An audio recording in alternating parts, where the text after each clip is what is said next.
দর্শক বন্ধুরা, আপনারা দেখতে পাচ্ছেন যে কিভাবে আমরা চুল আজকে রান্না করব।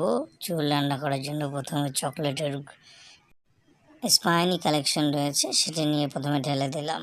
পরে এই যে আপনার সামনে বেকিং সোডা, এই বেকিং সোডা দিয়ে দিলাম।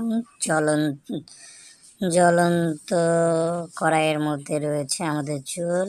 বন্ধুগণ দেখতে পাচ্ছেন বলক আসছে। এখন আমরা লাড়াচাড়া করব, একটু লাড়াচাড়া করে তারপর আবার সুন্দর করে সাইজ করে নেব। আশা করি আপনারা চুল রান্না করার পদ্ধতি শিখে গেছেন। আমরা ঢেকে রাখতেছি চুলগুলোকে একটি ইয়ে দিয়ে। তারপরে এখন আস্তে করে টানার ব্যবস্থা করতেছি। টানা বলতে যতটুকু চুল এপাশে রান্না হয়ে গেছে এগুলো থাকবে, বাকিগুলো কেটে ফেলতে হবে।